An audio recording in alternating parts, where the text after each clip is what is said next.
la commission que nous avons construite sur l'autonomie financière et la fiscalité, et il y a donc cette commission sur le sujet réunification, et j'oubliais bien entendu la régionalisation de la PAC. Et donc c'est un dossier sur lequel, je l'imagine, vous avez bien entendu avancé, et sur lequel vous allez pouvoir informer l'hémicycle conformément à notre engagement des points sur lesquels nous pouvons concrètement voir des avancées sur les territoires. Merci, Monsieur le Président. Nous allons faire effectivement une présentation à deux voix dans le prolongement de l'état d'esprit que nous avons eu dans le cadre de ce groupe de travail transpartisan. Nous avons tenté de construire, à partir des auditions et d'un certain nombre de discussions, un consensus entre nous. Cette question du rattachement de la Loire-Atlantique à la Bretagne administrative, comme on le dit, est un vieux serpent de mer de la vie politique en Bretagne. Ce vieux serpent de mer est sorti de l'eau il y a 2 ans maintenant, ou 18 mois, avec une pétition qui avait beaucoup marqué, qui a été beaucoup étudiée, analysée, forte de 105 000 signatures sur un seul et même département. J'attire votre attention là-dessus. Il est rarissime dans l'histoire française contemporaine qu'une pétition recueille sur un même département 105 000 signataires. Ce n'est pas rien. Et c'était autour d'une question qui touche au découpage de nos institutions, dont on dit qu'il n'intéresse pas le grand public, qu'il n'intéresse pas nos concitoyens. 105 000. Ils disent, ces gens, beaucoup d'autres, des réseaux que l'on connaît, qui se sont développés en Bretagne et en Loire-Atlantique depuis une 50aine d'années, que le découpage administratif qui est le nôtre n'est pas le meilleur que l'on puisse imaginer. C'est aussi ma conviction. Certains parlent de la Bretagne historique et font référence à l'histoire d'un duché qui a traversé les siècles et les millénaires. Je préfère parler de la Bretagne de projet. Je préfère parler de la Bretagne du XXIe siècle. Je préfère parler de la Bretagne de la modernité. Il me semble en effet que cette Bretagne, à 5 départements, qui serait une grande région maritime à l'échelle de l'Europe, serait tout à fait cohérente. Elle serait cohérente parce que géographiquement, elle est relativement homogène. C'est la péninsule armoricaine. Historiquement, on le sait. Culturellement, on le sait. La complémentarité de ces armatures urbaines construisent des solidarités sur lesquelles nous pourrions revenir. Et puis, il y a un élément essentiel qu'il ne faut pas oublier. C'est la question démocratique. C'est le sentiment d'appartenance. Le sentiment d'appartenance à la Bretagne, il est très fort en Bretagne administrative, tout le monde le sait. Mais ce sentiment d'appartenance à la Bretagne, il est aussi très fort en Loire-Atlantique. Les 105 000 signataires le montrent, mais aussi de nombreuses entreprises qui se sont engagées en Loire-Atlantique, dans le réseau Produits en Bretagne, dans différentes manifestations, et à travers différents réseaux de la société locale. Bref, c'est une région de la modernité qui correspond à un espace démocratique. Alors le groupe de travail que nous avons co-présidé avec Isabelle, comme je le disais tout à l'heure, était transpartisan, a travaillé dans un esprit, je crois, de responsabilité, sans surenchère, avec mesure, tranquillité. On a procédé à un certain nombre d'auditions pour construire donc un projet de consensus autour de préconisations. Et j'attire votre attention là-dessus, ce n'est pas un vœu de plus, c'est bien autre chose et d'une certaine manière, c'est bien plus important. Ce sont des préconisations qui visent à renforcer les liens entre la Bretagne administrative et la société civile organisée du 44, les réseaux d'entreprises, les réseaux associatifs, les réseaux culturels, etc., etc., etc. Ces 13 préconisations, pourquoi 13? Il y aurait pu y en avoir 15, il y aurait pu y en avoir 10, enfin il y en a 13, elles veulent indiquer un chemin, une méthode, un état d'esprit. Et cette méthode, ce chemin, cet état d'esprit s'inscrivent dans une volonté de développer tout simplement l'émaillage relationnel entre la société de Loire-Atlantique et la Bretagne administrative. Isabelle Lebal va présenter les 13 préconisations, je ne le ferai donc pas. Je veux juste attirer votre attention sur 2 d'entre elles, la première et la dernière. La première, qui peut apparaître symbolique, la cartographie de la Bretagne, dans les différents documents du Conseil régional. La cartographie de la Bretagne, j'attire votre attention là-dessus, parce que nous savons que la carte construit un territoire autant qu'elle le représente, et de présenter la Bretagne dans son entièreté, avec en son sein la Bretagne administrative, nous semble aller bien au-delà du seul symbole. Et puis la dernière préconisation, elle est tout à fait essentielle, c'est la question démocratique. Nous ne nous en sortirons jamais si nous n'interrogeons pas la population de Loire-Atlantique. C'est la question clé. Écoutez la population. Le découpage d'une institution, quelle qu'elle soit, le découpage d'une collectivité, quelle qu'elle soit, c'est une question démocratique à partir du moment où des gens vivent dans ce territoire. Nous sommes des habitants habités. Nous habitons un territoire qui nous habite. Nous avons une relation intime avec lui. Il faut donc écouter la population. Nous ne vivons pas dans des cartes de papier. Nous vivons dans des territoires de vie. 2 éléments de contexte pour conclure et qui me semblent tout à fait importants en 2020, maintenant, l'été, l'automne, l'hiver qui arrivent. Le premier élément de contexte est un contexte national. Il y a eu de nombreuses discussions autour d'une éventuelle loi 3D. Cette loi 3D ne verra peut-être jamais le jour. Il n'empêche, la question, elle est posée. La question, elle est centrale. La question de la territorialisation est une question aujourd'hui, au lendemain du confinement, et on l'a entendu dans de très nombreux débats nationaux, est une question forte qui est posée.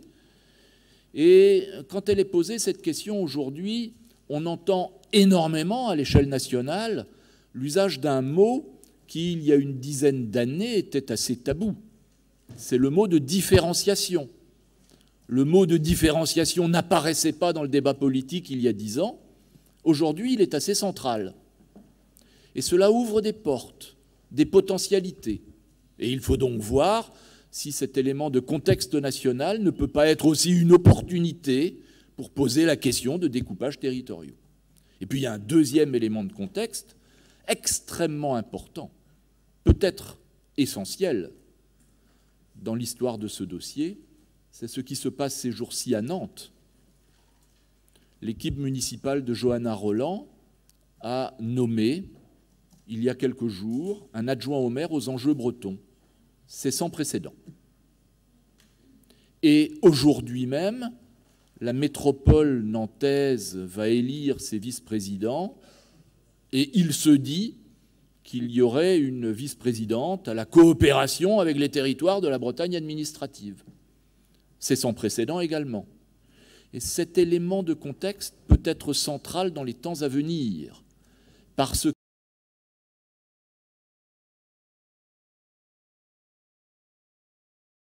que ce que nous avons dit ici souvent, c'est que l'avenir de ce dossier passe par la Loire-Atlantique. En Bretagne administrative, on pourra sauter comme un cabri sur la chaise en disant B5, B5, B5. Ça sera bien, mais ça ne sera pas suffisant. La question passe par la Loire-Atlantique. Et cet élément de contexte nouveau, la ville, la métropole, est un élément qu'il ne faut absolument pas sous-estimer. Et je profite de l'occasion pour évidemment saluer la décision de Johanna Rolland. À partir de maintenant, il nous faudra entretenir le débat, le nourrir avec la société de Loire-Atlantique, avec les milieux favorables et puis les milieux défavorables.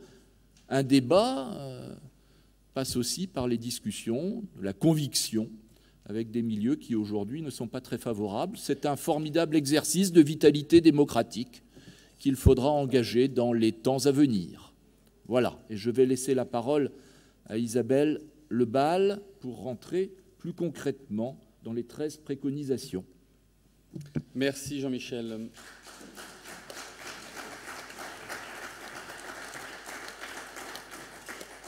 Madame Lebal. Oui, merci Monsieur le Président, chers collègues. Merci d'avoir changé l'heure de ce débat, puisque beaucoup dorment en Bretagne ce soir, mais moi je dois dormir à Ouessant, et pour ne pas laisser de Rennes à Ouessant dans la journée, il faut prendre un bateau et il ne faut pas le louper. La Bretagne à 5, c'est le témoin de la ténacité d'un engagement qui se mesure dans la durée, Monsieur le Président. Sans excès politicien ni médiatique, notre Assemblée s'est plusieurs fois manifestée pour la réunification de la Bretagne. Alors, est-ce que ça va finir, cet acte d'aujourd'hui, par changer le périmètre inadapté? La question est posée. Mais il faut quand même rappeler aux jeunes générations à chaque fois que ce périmètre est inadapté politiquement parce qu'il trouve son origine et sa source dans une décision du gouvernement de Vichy, celui de l'occupation en 1941. Pour l'illustrer ce matin, 2 coprésidents représentant la majorité et l'opposition de notre Assemblée régionale, nous vous présentons en commun le travail pour la réunification bretonne mené par les 11 conseillers régionaux du groupe de réflexion que nous souhaitons remercier ici pour leur engagement. 2 coprésidents de sensibilités politiques différentes, mais qui partagent la même passion de la Bretagne, pour vous présenter les 13 préconisations. Notre groupe droite, centre et régionaliste avait, il faut le rappeler, au début de la mandature, ouvert ce sujet B5, alors sous la présidence de Jean-Yves Le Drian, par un amendement demandant budget et chargé de mission dédié. Cela a été acté, cela a été fait, nous vous en rendons acte. Et il y a même 100 000 € inscrits au budget 2020 pour organiser une consultation. Donc ce groupe a servi aussi, en réunissant des élus différents, motivés, à faire une pédagogie renouvelée auprès de toutes les institutions pour exiger des actions du gouvernement, construire aussi une unanimité qui servira à transmettre, Monsieur le Président, on compte sur vous, au nouveau Premier ministre et au gouvernement ces propositions, afin d'obtenir satisfaction. Parce que les transmissions qui n'aboutissent pas ont été nombreuses. Il ne s'agit pas de pleurer sur le passé, mais d'essayer de présenter des idées simples qui sont mesurables, des bonnes pratiques en commençant par nous-mêmes, c'est-à-dire par l'Assemblée régionale. Et ces exemples-là pourront servir aux nouvelles communes et intercommunalités qui s'installent ces jours-ci, notamment aujourd'hui en Bretagne. Pour ma part, il ne s'agit pas de construire un Grand Ouest. Je ne sais pas ce que c'est que le Grand Ouest, en fait.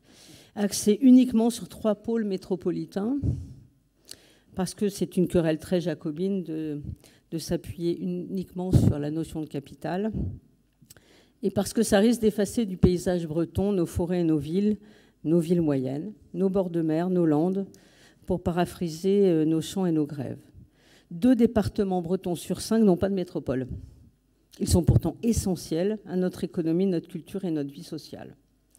Il s'agit d'affirmer que la Bretagne est spéciale, elle n'est pas une région comme une autre, parce qu'elle est amputée depuis des décennies de sa visibilité européenne et internationale. Si les Bretons aiment être spéciaux, ils aimeraient bien aussi redevenir eux-mêmes, tout simplement. Nos voisins normands ont réussi, Monsieur le Président, à réunir la Normandie. C'est un exemple à suivre. Les Alsaciens s'y emploient également. La Bretagne à 5 n'est pas un brogos dans le sens où ça serait un vieux pays, vintage, mythique, figé, archaïque. La Bretagne à 5, c'est quelque chose de moderne et on l'a partagé dans cette commission. Alors, les 13 écrits avant le Covid, effectivement, c'était vraiment une réflexion qui vous a été remise en novembre 2019. C'est un point de départ. Ce n'est pas forcément un débat, l'État central contre les collectivités locales. Même si on aspire tous à une plus grande dévolution des compétences, si on change le périmètre, c'est pour avoir aussi une capacité à agir. Jean-Michel a évoqué la différenciation. Moi, je dirais pas de France différenciée sans Bretagne réunie. C'est un préalable. On ne peut pas rêver à une différenciation théorique si cet acte-là n'est pas posé. Oui, il y a 105 000 personnes qui ont signé cette pétition. C'est notre devoir de dire que ce n'est pas une réserve d'Indiens. Hein. Et parfois, les Indiens sortent de la réserve. C'est ce qu'on fait aujourd'hui.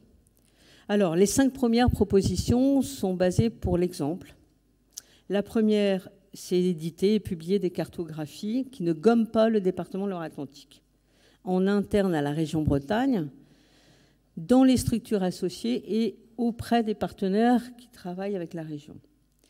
Le danger d'une image persistante d'une carte A4 s'imprime dans les esprits et celui de l'oubli de la réalité.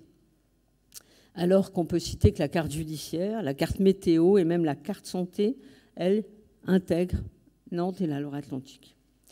La deuxième proposition, c'est sur le financement des études de prospective, notamment en matière d'urbanisme. On ne peut plus laisser des cabinets ou des agences d'urbanisme travailler sans intégrer systématiquement les 5 départements dans le cahier des charges. La troisième proposition est d'ordre statistique et elle s'adresse aux observatoires. Que l'on soit dans la protection de l'environnement, les plateformes numériques économiques pour mettre en valeur ce qui est déjà en commun entre les 4 départements et la Bretagne 5. La quatrième préconisation est un tableau de bord financier des actions bretonnes déjà réalisées dans le département ou avec le département de Loire-Atlantique. La cinquième, Monsieur le Président, ne va pas tarder à être réalisée, nous l'espérons. Nous l'espérions aujourd'hui, c'est de poser un panneau Bretagne 5 dans l'hémicycle et au Conseil régional à Patonne. Donc, Monsieur le Vice-président m'a engagé la date de début septembre pour la poser. Ça sera l'occasion d'en reparler. Mais il paraît qu'elle est dans votre bureau, la plaque, donc n'hésitez pas à la poser. 3 propositions ensuite pour conforter les liens et les actions existantes. La 6e porte un soutien aux associations culturelles qui œuvrent en Loire-Atlantique, notamment pour la langue bretonne qui a fait figure de proue de ces actes de coopération. La 7e, c'est pour valoriser les structures qui ont le siège de leur activité en Bretagne administrative, mais qui œuvrent en Bretagne à 5, notamment des associations économiques comme Produits en Bretagne. Nous avons évoqué une prime financière à B5, c'est-à-dire que quand un acteur économique, social ou culturel fait une action sur l'ensemble des 5 départements, un budget d'une prime financière dédiée, une sorte de prime de reconnaissance, parce que la reconnaissance, c'est aussi important que l'action, que le montant qu'on donne, une prime à B5. La 8e, c'est développer la marque Bretagne sur tout le territoire, et pas seulement sur la Bretagne administrative. Ensuite, suivent 2 propositions pour être identifiées par l'extérieur, par tout le monde. La 9 concerne le tourisme. Il faut associer les opérateurs touristiques à la marque et la destination Bretagne. La 10e, c'est d'inviter les représentants du département de Loire-Atlantique à tous les grands événements bretons. Alors cette année, c'est un peu à l'eau parce qu'il n'y a plus grands événements bretons, mais d'avoir des élus ou des représentants d'associations du département de Loire-Atlantique à nos événements, ça doit être systématique. Ça serait une bonne occasion de créer le lien déjà entre les hommes. Il y a une proposition de coopération institutionnelle, c'est le fameux serpent de mer, relancer la commission mixte Bretagne-Loire-Atlantique. Une proposition de stratégie commune sur la fibre ou sur le foncier. Et la dernière, vous l'avez dit, c'est la plus importante pour nous en tout cas, la plus forte, c'est celle qui est politique et qui demande à sortir d'un entre-soi, parce qu'elle appelle une réponse institutionnelle de la part du nouveau gouvernement et du Premier ministre pour l'organisation d'une consultation que nous souhaitons voir arriver rapidement et nous comptons sur vous, Monsieur le Président, pour relayer cette énième demande de consultation. Je vous remercie. Merci à vous. Merci beaucoup. Merci encore pour le travail qui a été effectué. J'ouvre les débats. La parole à Delphine David pour le groupe Droite Centre Régionaliste. Monsieur le Président, mes chers collègues, hier je vous disais que j'étais un peu partagée. Je le suis encore à nouveau aujourd'hui. Alors c'est un peu dommage. J'aurais aimé finir ces quelques heures de session en étant un peu plus convaincue. Je suis un petit peu embêtée. Alors d'abord, je voudrais remercier quand même l'ensemble de mes collègues qui ont participé avec moi à ce groupe de travail. C'était un groupe de travail très enrichissant. On a pu interviewer un certain nombre d'acteurs qu'on n'avait pas l'habitude forcément d'ailleurs d'interviewer ici à la région. Donc merci à tous nos collègues. Alors je vous disais parce que on a eu un petit tapage un peu médiatique hier, un peu inattendu hier, alors que ça aurait pu être aujourd'hui. J'espère que ce rapport ne va pas servir pour ces élections régionales, parce qu'on sent que ça déchaîne un peu les passions, bien évidemment. mais que ce ne soit pas forcément un simple intérêt politique, mais que ce soit vraiment une énorme envie vraiment d'aller vers ce rapprochement, ou peut-être même cette nouvelle région. Donc j'appelle vraiment de mes voeux à ce que ce soit dans un climat de ce type-là. Pour l'instant, ce que j'en ai vu depuis quelques heures ne me rassure pas forcément. Alors très concrètement, Monsieur le Président, nous avons remis le rapport au mois de novembre 2019. Et je voudrais faire le point avec vous sur ce que vous avez fait depuis novembre 2019. Parce que certes, il y a eu le Covid, mais il n'y a pas eu le Covid pendant toute cette période non plus. Et puis on peut continuer à communiquer même pendant le Covid. Donc ce rapport, est-ce que vous l'avez aujourd'hui officiellement remis au Premier ministre? Alors sans doute à Édouard Philippe à l'époque, mais est-ce que vous l'avez fait? Est-ce que vous allez le faire? Est-ce que vous avez rencontré Madame le maire de Nantes, Johanna Rolland? Un signal assez fort a été lancé par Johanna Rolland, Jean-Michel l'a rappelé tout à l'heure. Je ne sais pas ce qu'il en est d'ailleurs de la ville de Rennes, quelle manière elle va répondre à cet appel aussi, parce que je pense que ça peut être intéressant. Alors, le parallélisme est un peu compliqué, puisque de parler d'intérêt breton, on est déjà en Bretagne, bien évidemment sur Rennes, mais comment va-t-on répondre aussi à cette échelle-là? J'espère qu'on aura des réponses assez rapidement, mais vous en avez peut-être, puisque vous êtes proche de Nathalie Appéré, donc vous avez peut-être des éléments à nous communiquer. Avez-vous rencontré également le président de la Loire-Atlantique ? Puisque c'était un peu des engagements sur lesquels nous étions partis. Et puis très concrètement, Isabelle Lebal en parlait tout à l'heure sur la commission mixte Bretagne-Loire-Atlantique. Est-elle véritablement relancée? Parce qu'il ne s'agit pas pour nous de faire un rapport qu'on laisse dans un tiroir, bien au chaud. Encore, il faut-il donner aussi un témoignage d'un investissement qui est déjà actif depuis déjà le mois de novembre 2019. Alors concrètement, également, où en êtes-vous sur la plateforme numérique? Nous vous avions évoqué cette plateforme, elle est dans les engagements, elle est dans les 13 points, puisque nous devions mettre en place une plateforme numérique pour permettre à chaque acteur, donc nos concitoyens, nos associations, nos acteurs socioprofessionnels, etc., nos entreprises, qui devaient témoigner et faire connaître un peu leur action. Parce que je rejoins ce que disaient Jean-Michel et Isabelle Lebal. Ce qui est foncièrement important, c'est que cette démarche doit être moderne. Elle ne doit pas être basée sur uniquement le folklore. C'est important le folklore, mais pas uniquement. Donc aujourd'hui, où en est-on sur cette question? Notre groupe vous avait sollicité pour un budget. Donc il y a eu un budget qui a été voté pour la consultation. Mais peut-être qu'on peut aller un peu plus loin. Donc où en êtes-vous sur ce point-là? Je pense que ce serait important. Avez-vous écrit aux agences d'urbanisme et à l'ensemble des organismes d'études leur demandant d'inclure dans leur démarche d'études le département de la Loire-Atlantique ou l'ensemble des Pays de la Loire? Où en est-on également? On avait souhaité aussi avoir un audit sur les interventions financières croisées entre les Pays de la Loire et la Bretagne. Où en êtes-vous sur ces éléments-là? Et la marque Bretagne va-t-elle définitivement aussi intégrer l'ensemble de la Bretagne à 5? Donc on a beaucoup de questions. C'est vrai que j'ai trouvé Jean-Michel, d'habitude, Jean-Michel, quand il présente un dossier, nous fait des belles envolées lyriques. Je vous ai trouvé, Jean-Michel, un peu plus fade que d'habitude. Alors j'espère que derrière ce côté fade, Jean-Michel, il y a encore une volonté et un intérêt sur cette question. Je me permets ce petit clin d'œil qui est très amical, mais d'habitude, quand même, on a vraiment des envolées lyriques et nous ne les avons pas eues ce matin. Donc je suis un peu étonnée, mais j'espère que tout va bien pour Jean-Michel. Donc voilà un peu un certain nombre de questions que nous nous posons. Donc nous avons été actifs dans ce groupe, on sera toujours actifs sur ces questions-là et sachez qu'on sera derrière cette Bretagne à 5 fidèles et on espère que ça verra le jour. Donc voilà, c'était aussi un message quand même positif sur cette fin d'intervention. Je vous remercie. Merci Madame David, je vous apporterai quelques réponses tout à l'heure, bien entendu. Gilles Penel. Merci Monsieur le Président. S'il y a une formation politique qui est attachée à l'identité des territoires, à la réalité charnelle des territoires, à l'héritage historique de nos ancêtres pour comprendre et vivre le présent, c'est bien le Rassemblement national. Vous avez évoqué, Madame, tout à l'heure, le cas de la Normandie.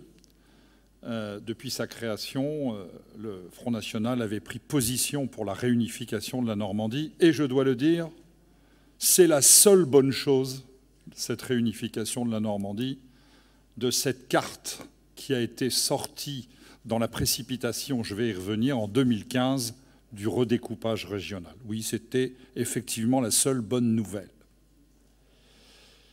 D'ailleurs, cet héritage, nous avons vu que M. le Boulanger l'a balayé d'un revers de main. C'est parce qu'il l'intéresse, M. le Boulanger, qu'il y ait une réalité charnelle en Bretagne, historique. Oui, c'est vrai que Nantes est bretonne, par son histoire. C'est vrai que quand moi, par exemple, je vais en vacances de temps en temps à Piriac-sur-Mer, je me sens en Bretagne. Je me sens en Bretagne parce que tout le montre, l'histoire, les noms, les paysages. Mais ce n'est pas ce qui vous intéresse, Monsieur le Boulanger, parce que vous, vous êtes adepte du passé, faisons table rase. Et d'ailleurs, vous l'avez dit assez honnêtement, en disant que non, ce qui vous intéresse, moi, ce qui m'intéresse, c'est le projet. On va y revenir. Alors, comment en est-on arrivé là ? Comment en est-on arrivé, finalement, à ce que la Bretagne administrative soit toujours à 4 départements ? Alors, on aime bien mettre en avant le rôle de Vichy. Oui, le mauvais rôle de Vichy. Effectivement, très mauvais rôle. L'époque où des indépendantistes bretons revêtaient l'uniforme allemand, collaboraient avec les nazis. Oui, ça, on peut regretter cette période-là. Mais pourquoi n'évoquez-vous jamais, vous ne l'avez pas fait dans vos interventions, même si c'est abordé en quelques lignes dans le rapport, sur les décisions qui ont été prises en 2015, c'est-à-dire le fameux redécoupage des régions françaises. Alors on dit, nous étions sous la présidence de vos amis, Monsieur le Président, sous la présidence de Monsieur Hollande. C'est vrai qu'on va un peu parler du rôle du PS dans toutes ces histoires. On nous dit que ce redécoupage aurait été fait sur un coin de table. Apparemment, c'est quand même vrai, rapidement. Et il paraît aussi qu'un monsieur très important de l'époque, ministre de ce gouvernement, qui s'appelait Monsieur Le Drian, se serait un peu fâché sur ce redécoupage fait sur un coin de table et aurait mis même sa démission dans la balance s'il y avait une fusion avec les Pays de Loire, ce qu'on peut comprendre. Mais si on en est arrivé qu'au sortir de ce redécoupage bâclé de 2015, la Bretagne est à 4 départements, on peut aussi le dire que ceci s'est fait avec l'accord de M. Le Drian, de M. Ayrault et de tous ces grands pontes du Parti socialiste. Alors, c'est vrai, on préfère mettre en avant le rôle de Vichy, c'est plus facile, mais revenons au rendez-vous manqué. Le vrai rendez-vous manqué, c'est 2015. C'est lorsqu'on redécoupe les régions. C'était effectivement l'occasion de le faire à ce moment-là, et nous n'en serions pas là. Nous n'en serions pas à savoir s'il faut mettre un panneau à l'entrée du Conseil régional pour faire avancer le dossier, parce que tout aurait été réglé.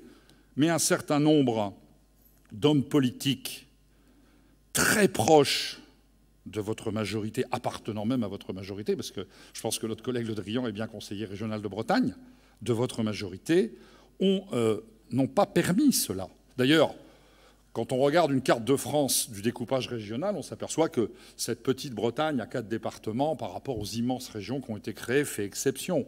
Et tout le monde sait que c'est la volonté de M. Le Drian. Même si, je le rappelle, ce découpage a été bâclé. Bâclé, et ça n'a pas des conséquences qu'en Bretagne, ça a aussi des conséquences dans toutes les régions, car c'est un scandaleux découpage. Les Picards qui ont perdu leur identité, noyés dans une région Hauts-de-France, cette région Occitanie qui ne correspond à rien du tout, ce Grand Est, où quand on sort de Paris, on est dans la même région que Strasbourg. Vous avez là l'exemple même de ce que vos amis ont fait. Alors votre méthode, pour en arriver à 5, votre méthode, nous la critiquons.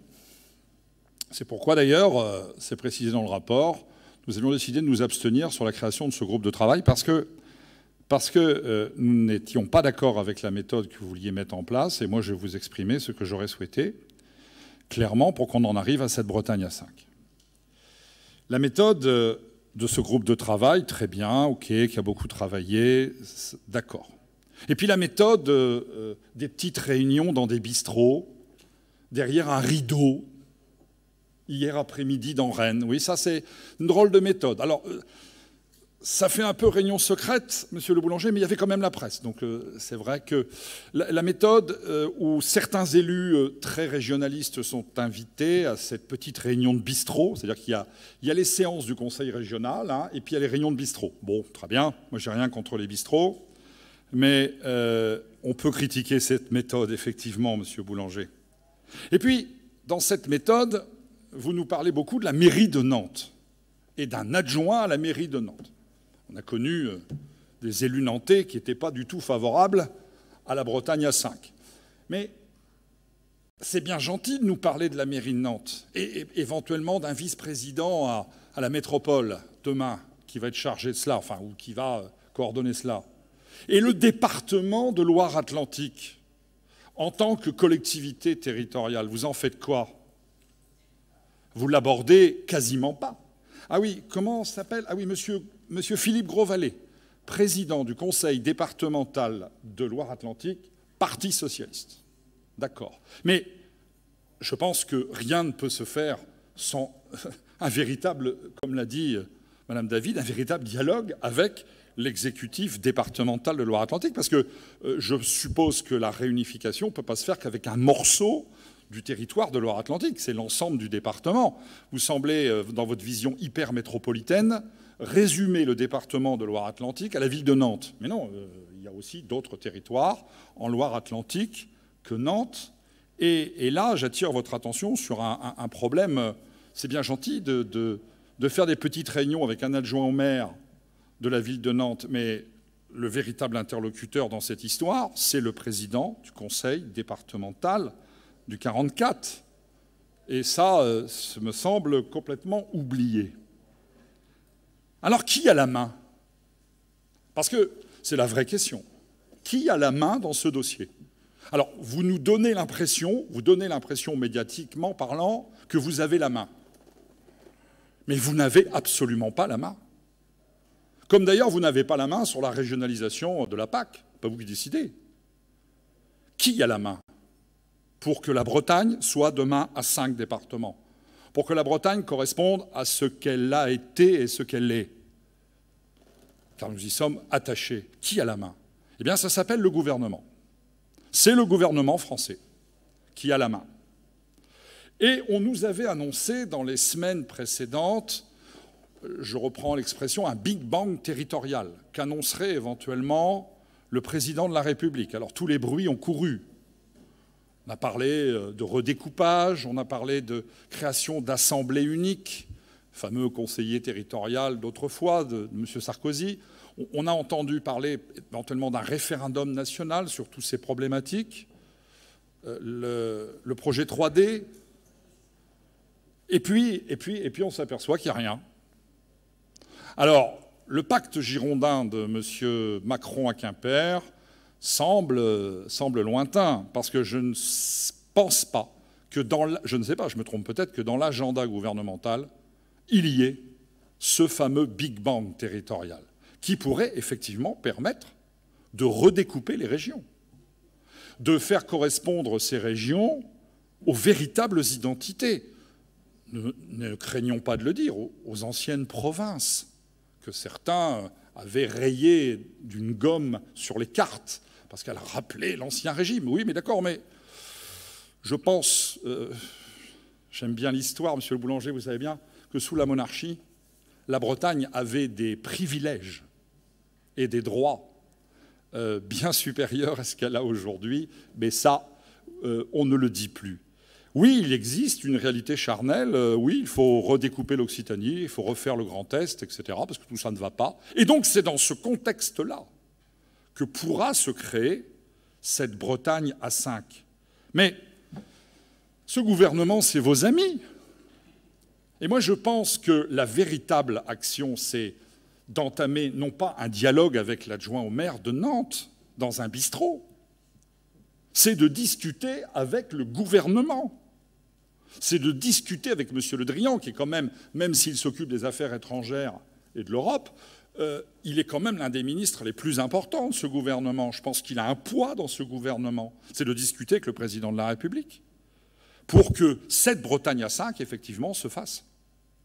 Mais non, vous savez bien que ça va rencontrer beaucoup d'obstacles. Et pourtant, c'est une affaire de famille pour vous. Parce que tous ces gens, le gouvernement, Monsieur le Président du Conseil départemental de Loire-Atlantique, tout ça, c'est vos amis. C'est une histoire que vous pourriez régler en famille.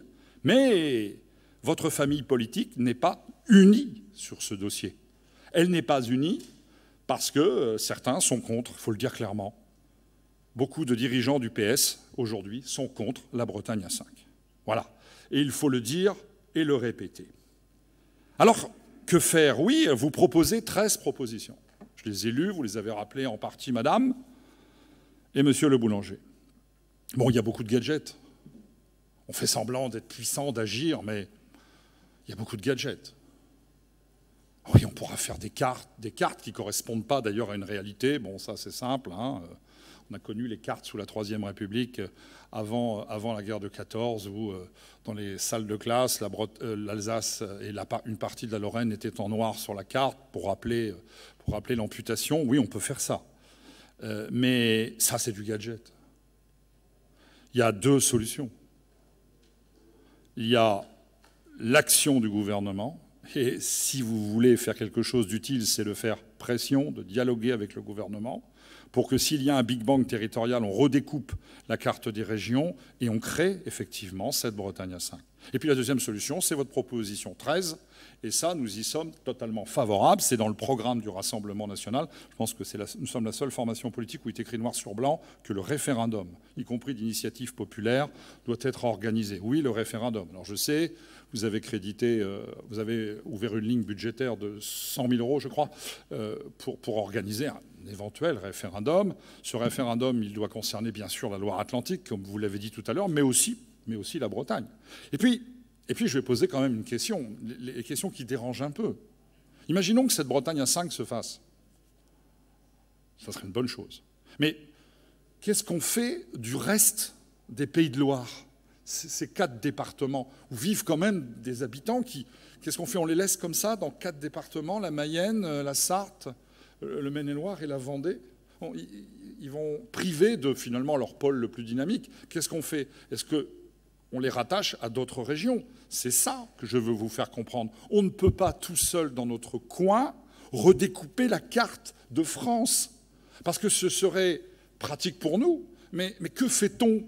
Il y a une région aujourd'hui qui s'appelle les Pays de Loire. Moi, je considère qu'elle correspond à une région qui ne correspond à rien. Mais elle existe avec des institutions. Si on enlève la Loire-Atlantique de cette région, on ne peut pas laisser 4 petits départements comme ça, assez ruraux d'ailleurs, très beaux départements au demeurant, seuls. Il faudra bien avoir une logique peut-être de les mettre dans une autre région. Moi, je vous dis franchement, je suis très opposé à ce qui pourrait être une région Bretagne-Pays de Loire unique. Hein, ça, je vous le dis complètement.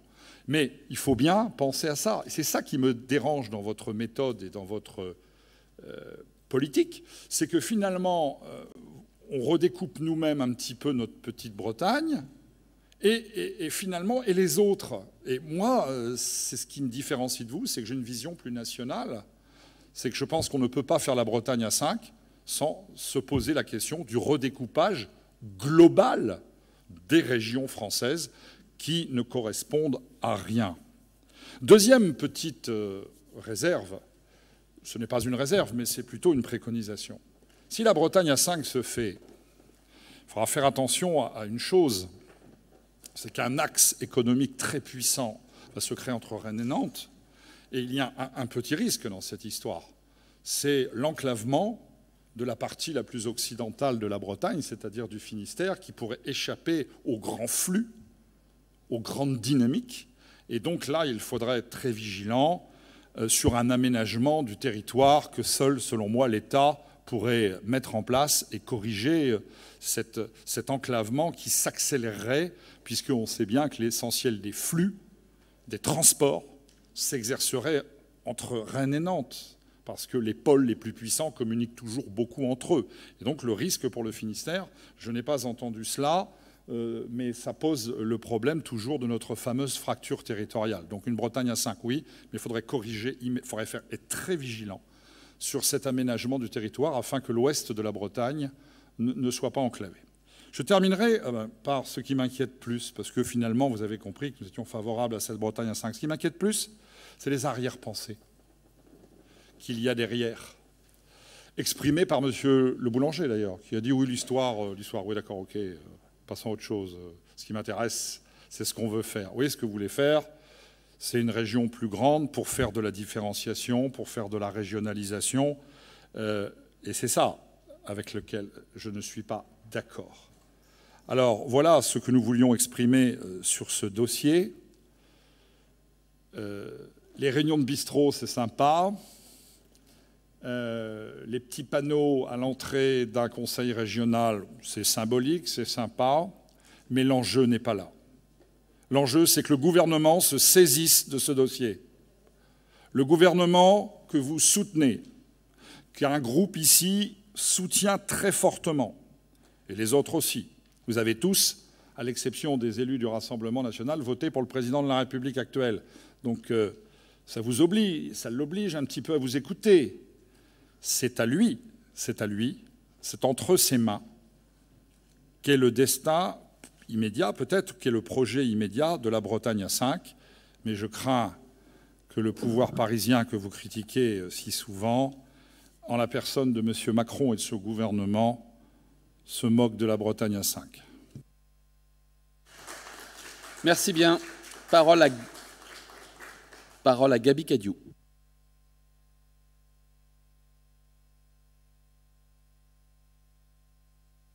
Merci, Monsieur le Président. Outro Président Keneyet Keir, felud aradin amant poésan daeul disclériaden a renta bes président, à la varet daus deon beza ep en adun vanni bete ken, ne chom ket ep ober man ebet ran vro breiz et département à liguer Atlantel. Monsieur le Président, mes chers collègues, je voulais souligner, en prolongeant les propos de Jean-Michel Le Boulanger, que l'absence de réunification ne laisse pas pour autant le Conseil régional de Bretagne inactif en Loire-Atlantique. Nous agissons déjà sur ce territoire, soit directement, soit en coopération, et les relations avec le monde associatif, éducatif, avec les communes, se font naturellement et régulièrement depuis de nombreuses années. Pour exemple, une radio en langue bretonne, Radio Nannet, est dernièrement née sur le pays de Nantes. Une crèche immersive également, Youna Solena, fait partie du réseau Babigou Breiz, Bébé de Bretagne, sur les 5 départements, qui regroupe plusieurs crèches donc. Le centre de formation pour adultes s'est étoffé et offre une palette de stages intensifs de 6 ou 9 mois sur Nantes et Saint-Herblain, en collaboration étroite avec une association départementale de Loire-Atlantique, Kentelio en Ose. Toutes ces initiatives sont soutenues par la région Bretagne. Pour ne prendre que le programme budgétaire 318 consacré aux langues de Bretagne, ce sont chaque année entre 65 et 70 000 euros que nous consacrons à soutenir directement les acteurs de terrain dans ce département. Mais cela se traduit également financièrement de manière indirecte, mais tout aussi volontariste. Lorsque nous finançons par convention les 3 associations de parents d'élèves, Dihun, Diwan, Diouillez, qui agissent de fait à l'échelle des 5 départements bretons. Il en va de même pour plusieurs fédérations et confédérations des secteurs culturels ou environnementaux, dont, pour ne pas les citer, ils font partie de notre paysage culturel quotidien. Son Erion, bien entendu, Bagade de Bretagne, désormais Kenleur, fusion ô combien importante et nécessaire des fédérations Kendall et Warler, bien connues depuis plus de 50 ans. Ils sont présents dans les nombreux festivals en Bretagne et donc en Loire-Atlantique. Sans oublier l'établissement public, OPLB, dont les antennes sont installées sur les 5 départements, Vannes, Carhaix, Rennes, Guingamp et Nantes. Tout domaine confondu, du tourisme à la recherche, en passant par la culture ou les pôles de compétitivité, c'est presque 1 million d'aides directes que nous versons à des structures de Loire-Atlantique. Plus, ne l'oublions pas, une part des 6 millions alloués aux organismes qui rayonnent à l'échelle de la Bretagne 5. À cela, il faut ajouter qu'une grande part des partenariats de projets et dons financiers à l'échelle de la Bretagne plus Pays de Loire portent en réalité sur des structures basées où? À Nantes, à Saint-Nazaire, comme cela est le cas pour le projet SMILE, concernant les réseaux intelligents. Les réseaux intelligents, ils se construisent aussi dans les institutions locales. Des coopérations renforcées se construisent actuellement, par exemple entre le Pays de Redon et ses voisins immédiats du 44. Des coopérations pour lesquelles mon collègue Paul Molac, avec d'autres parlementaires, veille à entretenir un climat constructif. Je voulais quand même rajouter la demande récurrente de la population britophone du Loire-Atlantique réclamant depuis plus de 30 ans l'accès direct des émissions en breton de France 3 Bretagne, accessible à toutes et tous puisque sous-titré en français. Un mur de verre à briser afin de leur permettre de suivre ces émissions comme tous les Bretons de Bretagne. Pour la réunification par les faits, quelques petits galets sont donc placés. Je me réjouis donc que le contexte en région Bretagne et le contexte à Nantes Métropole permettent d'en faire un chemin vers la différenciation, vers le possible. Merci. Merci beaucoup. La parole à Paul Molac. Merci, Monsieur le Président. Un seul être vous manque et tout est dépeuplé. La Loire-Atlantique n'est pas avec nous. Nous ne faisons pas vraiment Bretagne. La Bretagne, c'est 5 départements. Ce n'est pas 4. Ce n'est surtout pas 9.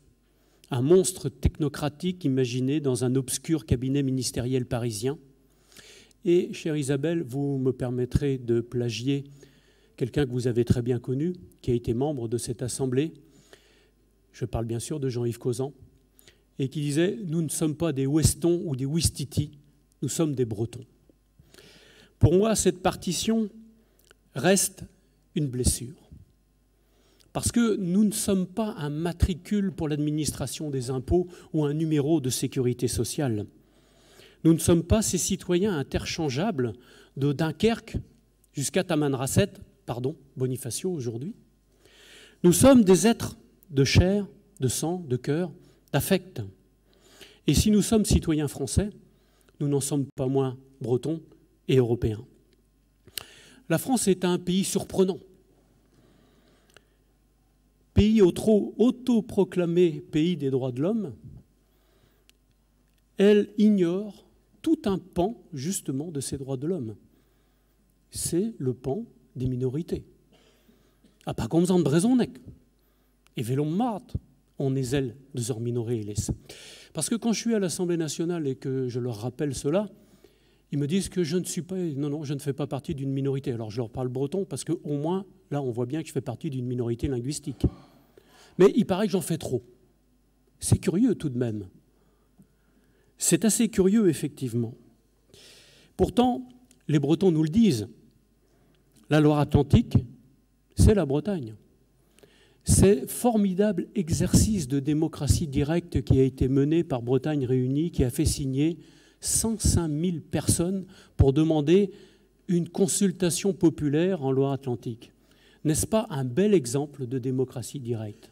N'est-ce pas un exemple qui pourrait nous inspirer d'ailleurs dans bien d'autres domaines de remettre le citoyen au milieu de l'action politique et de la décision politique ? C'est quelque chose qui fait mentir aussi certains sachants qui nous disent « Oh, vous savez, ces questions-là n'intéressent personne, surtout pas le peuple. » Bien si, ça intéresse le peuple. Et cette région, j'aimerais que ce soit clair pour tout le monde qu'elle est bien à 5 départements. Parce que je me suis senti un peu seul avec Marc Le Fur à l'Assemblée nationale, parfois quand il s'agissait, par exemple, de discuter sur la carte des régions en 2015. Parce que certains députés bretons n'étaient pas là. Et on ne peut pas, la main sur le cœur, être breton quand on est en Bretagne et plus parisien que les Parisiens eux-mêmes quand on est à Paris. Parce que, ou alors, il ne faudra pas s'étonner que l'abstention aux élections remonte encore plus et que le dégagisme soit là à chaque élection. Quelque part, nous devons à nos concitoyens la clarté de nos opinions. Et aujourd'hui, vous savez, tout ce qui est dit est sur les réseaux sociaux. Donc, les citoyens savent très bien si nous sommes cohérents ou si nous ne le sommes pas. Donc, et je dirais, le partenariat qui a été fait, parce que nous avons pris des vœux. Effectivement, il faut amplifier toutes les actions que nous avons avec ce département de Loire-Atlantique. Il faut écrire une histoire, un projet, parce que moi, je suis effectivement très attaché à l'histoire. Je suis historien de formation, mais je comprends que certains trouvent que ce n'est pas suffisant. Et l'Ancien Régime, parfois, effectivement, nous étions dans une France fédérale. Quand je vois, par exemple, que les États de Bretagne discutaient des impôts royaux levés en Bretagne, j'imagine ce qui s'y passerait aujourd'hui. Mais, Monsieur Penel, dans ce cas-là, ne dites pas que notre président de région est un féodal et lui faire ce genre de choses. Parce qu'à partir de ce moment-là, effectivement, si on donne plus de pouvoir à la région, effectivement, dans ces cas-là, le président de la région est un président élu. Et ça, nous sommes dans une démocratie, ce qui n'était pas le cas sous l'Ancien Régime. Remettons les choses en perspective. Donc, et nous pouvons effectivement faire mieux. Je pense aux administrations, et quelquefois la nôtre, régionale, qui se calque sur les frontières administratives. Quand on me dit, par exemple, sur la plateforme pour les produits locaux, on me dit, ah ben oui, mais vous comprenez, on ne peut pas envoyer ça aux associations et aux syndicats de Loire-Atlantique parce que nous ne sommes pas, nous n'avons pas de... La Loire-Atlantique ne fait pas partie de la Bretagne. Ça me semble un peu court comme explication. Ça me semble un peu court. Il faudra s'affranchir de tout cela. Et je le dis. Alors, ce fait régional, ce sera un combat, car ça ne va pas de soi en France que nous ayons des régions qui aient une histoire, qui aient une culture. C'est même un peu le contraire, parfois. Et la carte des régions de 2015, contre laquelle j'ai voté, eh bien, nous rappelle qu'on a surtout essayé de faire des monstres technocratiques, surtout qu'il n'y ait pas trop de, j'allais dire, de sang et de chair derrière. Et je pense qu'effectivement, c'est une erreur fondamentale. Et ce n'est pas être tourné contre la France ou contre l'Europe, c'est bien faire société ensemble. Et c'est bien ça qu'il faut que nous nous ayons à l'image. Et nous étions effectivement hier soir avec la jeunesse des Pays de Loire et de Nantes, qui étaient là pour nous dire qu'eux aussi, ils veulent de la réunification. Et ça, je crois que c'est important parce que, évidemment, sans cet élan populaire, que serions-nous, nous, en disant tout seuls que nous avons finalement trouvé la pierre philosophale? Mais bien sûr qu'il nous faut absolument cet élan populaire. C'est la seule façon, à mon sens, de pouvoir tout simplement faire une Bretagne à 5. Voilà. Donc, chère Delphine, j'ai fait un peu de lyrisme que vous reprochez à Jean-Michel Le Boulanger. Alors, je ne sais pas si j'ai fait du Jean-Michel Le Boulanger, mais il me le dira lui-même. Je vous remercie. Merci beaucoup. Parole à Aïn Saoud.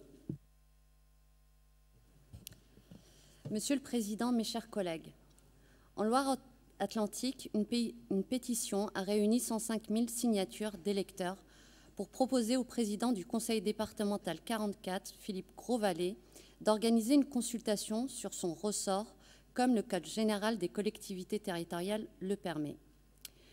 Toutefois, il n'a pas souhaité se saisir de cette opportunité. celui-ci ayant préféré renvoyer à l'exécutif et au Parlement cette responsabilité. Je veux dire clairement les choses, je le regrette, nous le regrettons. Laissez-moi développer pourquoi en quelques points. Tout d'abord, depuis 1919 et les régions dites clémentelles, du nom du ministre du Commerce et de l'Industrie, une région, circonscription administrative et non politique existe. À l'époque, c'était même avec le Morbihan qui préféra Nantes à Rennes. On ne raye pas une région qui a 101 ans d'un simple décret. Organiser une consultation locale à l'initiative d'un gouvernement, quel qu'il soit, oblige à une consultation birégionale d'une infinie complexité et réunit toutes les conditions pour une non-acceptation, ne serait-ce que par un département de ce rapprochement, de cette réunification. Car autant je conçois que des habitants de Loire-Atlantique puissent exprimer leur souhait d'intégrer la Bretagne, autant je conçois que des habitants de Vendée, de la Sarthe, voire même du Finistère, ne le souhaitent pas. Et que ferions-nous alors? Il était et il demeure souhaitable de voter d'abord sur la seule Loire-Atlantique et de les interroger sur leur volonté d'un rattachement à la région Bretagne ou pas. Les Bretons, tout particulièrement les militants de cette cause, disent que oui. Les sondages disent que oui. Mais il en est des sondages comme de la statistique. Les frères Goncourt, dans leur journal, disaient déjà que la statistique était la première science inexacte. Mais imaginons, les habitants de Loire-Atlantique disent oui, lors d'une consultation officielle. Et cela oblige, engage la région Bretagne, les autres départements des Pays de la Loire, l'État à engager une réflexion sur l'avenir de ces deux régions et de ces 9 départements. Les habitants de Loire-Atlantique disent non, et l'on sait notre attachement commun à la démocratie, et ce vœu s'éteint. Peut-être. Car oui, il est temps, plus que temps, que cette question soit tranchée. Positivement, je l'espère, ou négativement. Et nous partirons dans un probable processus à la québécoise où, à intervalles réguliers, l'on repose la même question à des électeurs. Espérons toujours qu'in fine, ils consentent à dire oui.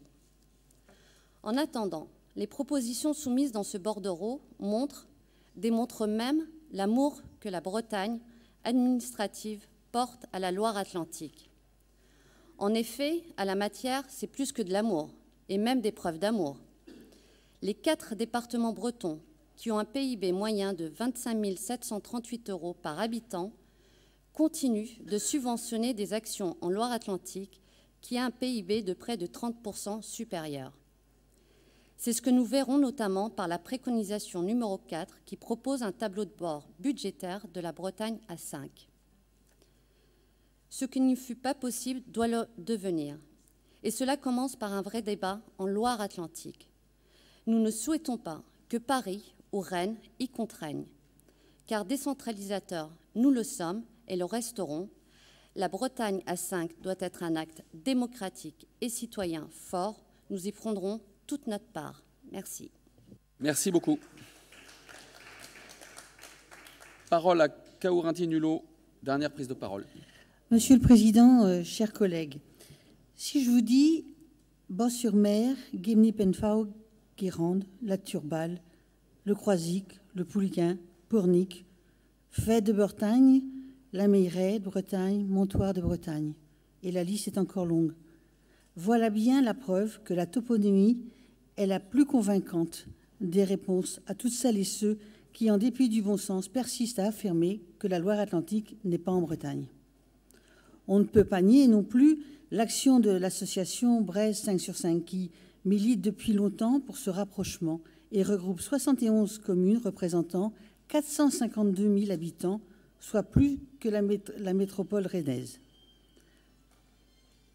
Alors oui, la Loire-Atlantique est bien bretonne et en plus elle est trilingue. Il suffit pour cela de penser aux associations galaises qui sont nommées chaque année au prix du galop. Quel bonheur de pouvoir assumer tous ces héritages ancrés dans nos cerveaux, dans nos oreilles avec nos langues, raviver nos sens perdus, nos identités métissées. Quel beau symbole de voir en 2018 le groupe de la Turballe sacré champion de Bretagne de danse traditionnelle. Quelle émotion d'entendre le Bagad de Saint-Nazaire avec un costume présentant un boutonnage en arc de cercle pour évoquer le pont de Saint-Nazaire.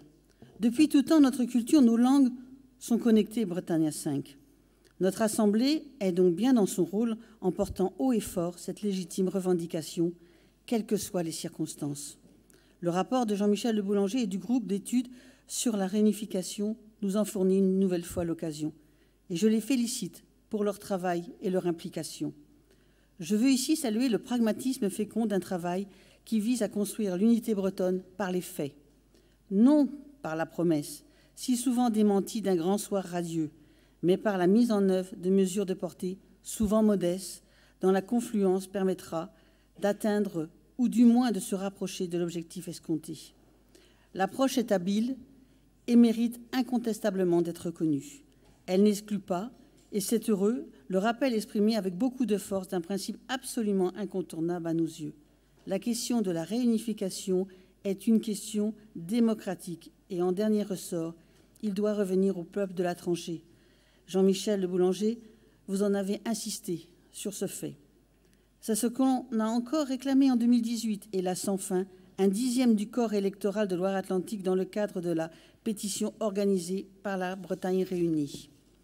Vous l'avez souligné, Monsieur le Vice-président, et 2 collègues l'ont rappelé, 105 000 signatures, jamais dans l'histoire une pétition départementale n'avait atteint un tel record. C'est la conviction qui conduit à se rassembler.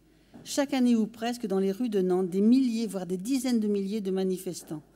Nous sommes nombreux dans cet hémicycle à nous être engagés afin d'inciter les gouvernements successifs à se réunir et à réunir nos 2 familles. C'est l'un des enseignements majeurs qui se dégagent des dizaines d'enquêtes d'opinion de sondage réalisées sur le sujet depuis les années 1980.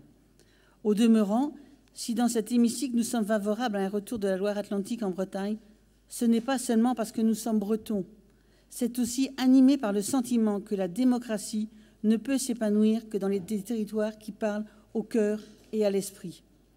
Dans des territoires qui sont le fruit d'une histoire et d'une culture et le cadre d'un sentiment commun d'appartenance. On ne mobilise pas les électeurs dans une abstraction technocratique. On ne les respecte pas en les enfermant dans des circonscriptions électorales qui ne signifient rien pour eux. On ne fait qu'une chose, c'est encourager leur abstention. Voilà aussi pourquoi notre unité régionale nous tient tellement à cœur. Parce qu'en dernier ressort, c'est un combat pour une démocratie locale mature, construite dans des territoires par leurs habitants et non organisée du sommet contre eux trop souvent. Pour terminer, je souhaiterais mettre en exergue 3 impératifs qui, selon moi, conditionnent l'aboutissement du processus de réunification. D'abord, la poursuite du travail de persuasion auprès des élus locaux de Loire-Atlantique. L'opposition de la majorité d'entre eux à la perspective d'une Bretagne réunie constitue un obstacle majeur qui devra nécessairement être levé. Je me réjouis dans cette optique de l'évolution très prometteuse sur ce dossier de Johanna Rolland, dont témoigne notamment sa dernière interview dans Peuple breton.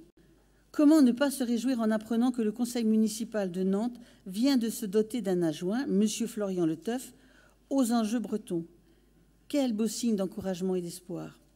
Deuxième impératif, ce qu'on pourrait appeler, avec de gros guillemets, l'internationalisation de cet enjeu de la réunification.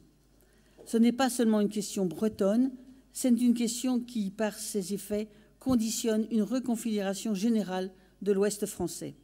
C'est une question qui, en réalité, ne pourra être résolue sans l'implication conjointe non seulement de la Bretagne et des Pays de Loire, mais aussi du centre Val-de-Loire et de la Nouvelle-Aquitaine. Osons donc, si nous voulons enfin sortir de l'impasse, instituer les nécessaires synergies afin de soumettre à l'État un projet de redécoupage régional qui suscite l'adhésion de la grande majorité des populations de l'ouest de la France. Troisième impératif, la nécessaire prise en considération dans ce plan d'ensemble de la situation particulière de la Vendée et de la Mayenne. La Vendée entretient des liens vitaux avec la Loire-Atlantique, la Mayenne avec l'île-et-Vilaine. La préservation de ces liens devra être garantie dans l'hypothèse où notre région serait réunifiée. Elle ne saurait l'être par la construction d'un vaste ensemble technocratique vide de sens dont je dénonçais plus haut la dimension antidémocratique. Nous ne voulons ni d'un Grand Ouest, ni d'un mini-Grand Ouest, mais par l'instauration de partenariats privilégiés entre la Bretagne et la Vendée d'une part et la Bretagne et la Mayenne de l'autre. Bref, je forme le vœu que nous sachions faire preuve d'audace, d'inventivité et de souplesse afin que l'organisation territoriale de notre pays se montre enfin respectueuse des légitimes aspirations de ses habitants. En conclusion, je vous invite de faire nôtre l'invitation de Bretagne 5 sur 5. Ne demandez pas à ce que la Bretagne peut faire pour vous, mais demandez-vous ce que vous pouvez faire pour que la Bretagne retrouve son intégrité territoriale et que chacun dans son rôle se mobilise pour voir un jour aboutir ce vœu qui nous est si cher. Je vous remercie. Merci à vous. Alors, en accord entre Isabelle Lebal et Jean-Michel Boulanger, un petit mot de Jean-Michel avant que je puisse conclure. Oui, en lien avec Isabelle, ce que nous allons proposer, c'est que le groupe de travail qui s'est réuni à plusieurs reprises donc, pour aboutir à ces 13 préconisations se réunisse à nouveau sous une forme qui pourrait évoluer en tant que groupe de suivi justement de ce dossier. Il nous semble important de continuer à travailler sur ces questions, groupe de suivi et d'évaluation, on va dire. Il nous semble important de continuer à travailler sur ces questions parce que, à vrai dire, ce que nous souhaitons engager à partir de maintenant, c'est un grand débat. Un grand débat où différentes questions qui ont été posées par les différents bancs pourront être abordées. Non seulement je ne suis plus très lyrique, Delphine, mais en plus je vais aller très loin dans le consensus parce que M. Penel a dit des choses qu'évidemment nous partageons tous quand il dit qu'il faut reconfigurer l'ensemble des régions de l'ouest de la France, ça n'avait échappé à personne. Quand il dit qu'il faut travailler sur le mariage aussi peut-être, est-ouest, le maillage métropolitain, ville moyenne et toute cette armature urbaine qui fait l'histoire de la Bretagne, sa richesse, c'est évidemment des choses auxquelles nous avions non seulement pensé, mais d'ores et déjà travaillé. Donc il faut reprendre tout ça, ne pas avoir peur de nos concitoyens. Je reprends le propos d'Insaoud, c'est une question démocratique, il ne faut pas avoir peur de nos concitoyens. Il faut oser organiser les débats. Il faut aller dans cette direction pour que les territoires, les collectivités de demain, dans leurs limites, correspondent aux espaces vécus par les concitoyens, correspondent aux sentiments d'appartenance, correspondent aux appropriations. C'est comme ça que l'on construit des territoires dynamiques, quand les concitoyens sont là, parce qu'on se mobilise davantage pour une région que l'on fait sienne. Ça va de soi. La connexion entre la collectivité et la volonté des concitoyens. Alors ça va se construire, et je reprends vos propos, Delphine David, ça va se construire avec l'ensemble des collectivités territoriales, bien sûr. Discuter avec Johanna Roland, on l'a dit tout à l'heure, discuter avec Nathalie Appéré, c'est nécessaire. Avec le conseil départemental de Loire-Atlantique, ça va de soi, et je vous invite, et j'invite le président Le Fur, à engager les discussions, peut-être dans un café, avec Christelle Morancet, parce qu'il y a là des débats à mener si l'on reconsidère ce qu'il faut faire, l'ensemble des découpages territoriaux de ce Grand Ouest. Alors, continuons à débattre, continuons à travailler avec la Société de Loire-Atlantique, continuons et profitons de cette double opportunité historique. La question de la différenciation et la question qui ressurgit à Nantes d'une manière un petit peu imprévue et qui est un élément clé qu'il ne faut surtout pas sous-estimer. Alors je vous propose donc, en accord avec Isabelle, que nous nous retrouvions début septembre dans un groupe de suivi de ce dossier qui continuera à travailler sur une question qui, pour moi, comme pour Isabelle Lebal, Delphine, n'est absolument pas électoraliste. Nous n'avons pas, ni elle, ni moi, attendu des élections pour poser cette question-là. Et on continuera à le faire, qu'il y ait élection ou qu'il n'y en ait pas. Merci, cher Jean-Michel. Bien, je vais commencer par remercier bien sûr Isabelle Lebal et Jean-Michel Le Boulanger pour leur travail, pour l'énergie de l'ensemble de la commission, pour en plus le travail qu'ils vont faire, puisque comme l'a dit Jean-Michel, l'idée c'est de poursuivre les échanges et les travaux. Dire à M. Penel que nous sommes d'accord sur un point, c'est que le Grand Ouest mou n'a pas d'intérêt, que je ne me vois pas demain président d'un Grand Ouest ou qu'un autre ici qui a envie d'être président soit président d'un Grand Ouest. Cela m'étonnerait que ce soit quelque chose de fort, de puissant pour notre population. Et ça ne correspond pas à l'attente et ça ne correspond pas au sens de l'histoire. Et donc oui, moi je remercie Jean-Yves Le Drian d'avoir sauvé la Bretagne. Je le remercie. Il a sauvé la Bretagne parce que s'il y avait eu la fusion, la Bretagne à 9, aujourd'hui nous serions en train, non pas de débattre, puisque nous serions dans un Grand Ouest, mais en train d'essayer d'obtenir de revenir à 5. Certains espèrent cette voie. Certains disent qu'il faut passer par 9 pour revenir à 5. Mais si chaque virage met 50 ans, 60 ans, 70 ans, c'est désespérant. Donc effectivement, heureusement que nous sommes encore la Bretagne telle que nous la connaissons. Madame David, oui, j'entends, vous êtes partagée, pas encore déçue, donc il y a encore de l'espoir.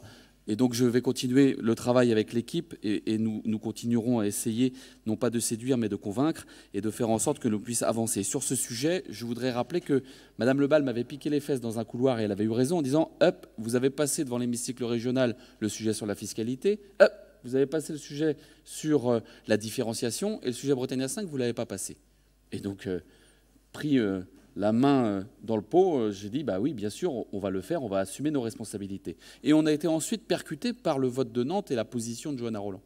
Mais l'engagement était pris avant. L'engagement était pris avant de venir ici devant l'hémicycle, ce qui est légitime, effectivement, que les groupes de travail remontent devant l'hémicycle leurs travaux. Alors, je voudrais dire qu'il y a là, finalement, un mouvement relatif. Il n'y a pas une accélération du président de région que je suis, il n'y a pas d'accélération de la majorité. Nous sommes dans une position constante et tranquille. Une position constante et tranquille qui dit que, effectivement, nous souhaitons la Bretagne à 5, que nous pensons qu'à un moment donné, le sens de l'histoire va faire que ce sujet sera traité et que nous saurons retrouver le département de Loire-Atlantique. Ce qui a bougé, c'est qu'il y a un mouvement relatif. Nous n'avons pas bougé et Nantes a effectivement fait un mouvement considérable avec ces élections, avec les annonces pendant la campagne électorale, avec la décision de nommer un adjoint au maire en charge de ces questions, avec la décision de nommer une vice-présidente en charge de la coopération avec les territoires. Et donc là, il y a une accélération, un mouvement qui donne de la force à notre position. Mais notre position, elle ne varie pas. Ce sont des mouvements relatifs qui s'enrichissent et qui nous permettent, encore une fois, d'être dans une situation effectivement plutôt positive en ce moment, de se dire qu'il y a là des nouvelles fenêtres qui s'ouvrent, des nouvelles capacités à penser l'avenir positivement, là où de temps en temps on a le sentiment d'être dans le bac à sable longtemps. Et donc je pense que nous allons pouvoir traiter cela avec beaucoup d'ambition, avec tous les partenaires, bien entendu avec Nathalie Appéré, bien entendu avec Johanna, bien entendu avec les présidents de département, bien entendu avec les présidents de région, et il faudra faire en sorte que cela avance. J'y reviendrai en conclusion. Mais en attendant, il faut faire Bretagne. Il faut faire Bretagne, il faut continuer à travailler ensemble, cela a été dit par certains des collègues. Il faut que sur l'économie, sur l'innovation, nous continuions à avoir des outils partagés entre Bretagne et Pays de la Loire, partagés entre Bretagne et Loire-Atlantique. Cela fonctionne bien. Cela fonctionne bien dans l'alimentation, cela fonctionne bien dans les matériaux, cela fonctionne bien dans des domaines comme l'énergie. Et effectivement, le dossier Smile a été cité tout à l'heure. Il y a des sujets comme cela sur lesquels la frontière n'existe pas, sur lesquels on arrive à bosser ensemble et sur lesquels d'ailleurs l'économie a intégré la force de la Bretagne. Regardez, encore une fois, produit en Bretagne et regardez l'excellence de l'ensemble de ces entreprises, de ces acteurs qui irriguent l'ensemble des 5 départements bretons. Nous avons bien entendu les sujets de la culture. Et là, pas besoin de vous faire un dessin. Jean-Michel Le Boulanger vous a déjà exprimé notre position et notre manière de faire. Et l'ENA y a ajouté quelques euros qui montrent notre ambition. Il y a les langues. Et là, que ce soit l'ENA ou KAU, elles ont bien posé le sujet. Nous travaillons de concert avec les acteurs, avec les associations, avec celles et ceux qui font en sorte que nos langues puissent continuer de vivre, d'exister, d'être parlées, d'être entendues, d'être comprises dans l'ensemble de ce territoire. Et cela nous renforce et c'est bien de continuer ainsi. Il y a le tourisme. Et je peux vous dire que Anne Gallo a lancé un travail avec les différents acteurs pour faire en sorte que la destination Nantes intègre les destinations de Bretagne. Et Johanna Rolland, que j'ai eues, bien entendu, sur ce sujet, et de concert favorable à faire en sorte que l'on puisse travailler là-dedans. Et nous aurons demain Destination Nantes dans les destinations de Bretagne. C'est un signe fort. Nous signerons, Johanna et moi, cet accord pour faire en sorte que nous puissions avancer. Et là aussi, c'est du concret parce que le tourisme est fort en Bretagne et que le tourisme partout en Bretagne permet des emplois disséminés dans les territoires qui correspondent en tout point aux enjeux que nous avons évoqués hier. Enfin, reste la question. La question, et cela a été dit en conclusion, donc je ne vais pas m'attarder, la question démocratique. La question démocratique, parce que nos assemblées peuvent débattre, nos assemblées peuvent voter, des élections auront lieu, chacun se positionnera. Mais la vraie question, la seule question, c'est à laquelle il va falloir à un moment donné aboutir, c'est la consultation du peuple, la consultation des citoyens et effectivement la consultation de la Loire-Atlantique. C'est la clé. La clé, elle est en Loire-Atlantique. Et ce sujet-là, il faudra un jour le trancher, car à ne pas trancher ce type de questions, on génère des angoisses, on génère des tensions, et par moments, à force de désespérance, on peut générer des mouvements qui seraient forcément un peu différents de l'ambiance positive que nous exprimons aujourd'hui et qui généreraient encore un risque de déchirement dans notre République. La République, elle peut vivre avec des territoires forts. Nous sommes fiers d'être Européens, nous sommes fiers d'être Français, nous sommes fiers d'être Bretons. Nous pouvons y arriver sereinement, avec méthode et encore une fois, en débattant avec le peuple. Merci pour vos travaux et merci à l'ensemble de cet hémicycle du débat. Bernard Marbeuf.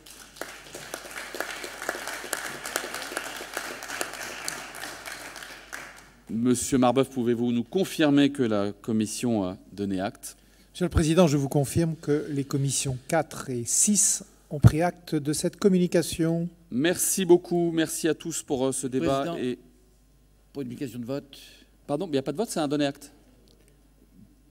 Pour une explication, malgré tout, si vous le voulez Une explication du donné acte, monsieur Le Fur. Non, excusez-moi, mais à un moment donné, il y a une limite à l'exagération. Vous trouverez la parole à un autre moment. Monsieur le Président, vous avez ouvert un débat. Je crois qu'on doit se donner le temps du débat. Je le conclus très positivement pour non, mais ce débat. Attendez, vous auriez pu vous inscrire. Excusez-moi, à un moment donné, un peu de respect des règles. Vous me les rappelez assez souvent. Et là, pour le coup, mais cette fois-ci... vous ne voulez pas me donner la parole, fois-ci, monsieur le Président, sur un vous allez débat de recommencer. cette importance qui doit faire consensus. Merci. Allez-y. Merci, monsieur le Président. Je voulais précisément vous remercier. Vous allez nous annoncer que vous avez eu Christelle Morancet. Non, non, ah, non. Pardon. Je voulais vous annoncer que je trouvais très positif que nous ayons introduit ce débat. On souhaitait une session extraordinaire, on vous l'avait dit, on ne l'a pas eu, mais on a le débat. Et il est riche, divers, mais en même temps, d'une certaine façon, très consensuel entre nous, c'est positif. Je remercie celles et ceux qui ont travaillé, Isabelle Lebal, Delphine David en particulier, avec Jean-Michel Le Boulanger.